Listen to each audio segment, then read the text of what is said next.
এই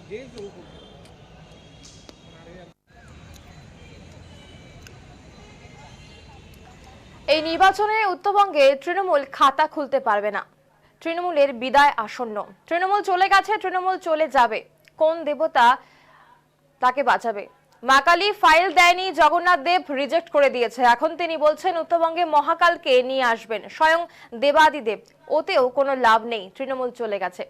শনিবার বিজেপি কোচবিহার জেলা দপ্তরে সাংবাদিকদের মুখোমুখি হয়ে আত্মবিশ্বাসের সাথেই কথাই বললেন বিজেপির রাজ্য সভাপতি শ্রমিক ভট্টাচার্য। শ্রমিক ভট্টাচার্য জানিয়েছেন, মেধা প্রতারণা নয়, পশ্চিমবঙ্গকে ওল্ড এজ হোম বানানো নয়, ভয় নয়, ভরসা, দীক্ষা নয়, কর্মসংস্থানের বার্তা দেন তিনি। আর এই বার্তা নিয়েই 5 এপ্রিল রবিবার প্রধানমন্ত্রী নরেন্দ্র মোদী কোচবিহার রাসমেলা ময়দানে পরিবর্তন সংকল্প সভা করতে আসছেন বলে জানিয়েছেন তিনি। সাংবাদিক বৈঠকে উপস্থিত ছিলেন উত্তরবঙ্গের বিজেপি নেতৃত্ব। পাশাপাশি এই বৈঠকে তিনি তৃণমূলকে কড়া ভাষায় সমালোচনাও করেছেন।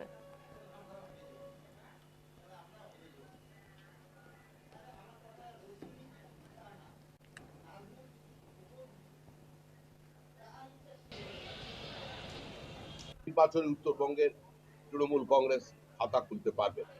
তৃণমূলের বিদায় আসন্ন, তৃণমূল চলে গেছে, তৃণমূল চলে যাবে। তৃণমূলকে কোনো দেবতা আর বাঁচাবে না। মা কালী ফাইল নেয়নি, জগন্নাথ দেব রিজেক্ট করে দিয়েছেন। এখন উত্তরবঙ্গে বলছেন মহাকালকে নিয়ে আসবো, স্বয়ং দেবাদিদেব। ওতেও কোনো লাভ নেই, চলে গেছে। ওভার।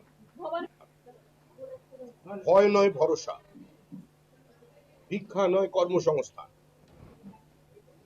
মেধার প্রতারণা নয়, পশ্চিমবঙ্গকে ওল্ড এজ হোম বানানো নয়, সুজলা সুফলা পশ্চিমবঙ্গের আবার চেহারা ফেরাতে, বিশেষ করে অবহেলিত, বঞ্চিত, উপেক্ষিত উত্তরবঙ্গে উন্নয়নের স্পর্শ দেবার বার্তা নিয়ে আগামীকাল রাসমেলা ময়দানে দুপুর 2টোর সময় উপস্থিত থাকবেন পৃথিবীর জনপ্রিয়তম রাজনৈতিক ব্যক্তিত্ব তথা ভারতের প্রধানমন্ত্রী নরেন্দ্র মোদী। কুচবিহারবাসীকে আমরা আজকে সংবাদ মাধ্যমের মধ্য দিয়ে আহ্বান জানাচ্ছি প্রধানমন্ত্রীর এই সভায় সামিল হবার। নির্বাচনে উত্তরবঙ্গের তৃণমূল কংগ্রেস খাতা খুলতে পারবে। তৃণমূলের বিদায় আসন্ন, তৃণমূল চলে গেছে, তৃণমূল চলে যাবে। তৃণমূলকে কোনো দেবতা আর বাঁচাবে না। মা কালী ফাইল নেয়নি, জগন্নাথ দেব রিজেক্ট করে দিয়েছেন।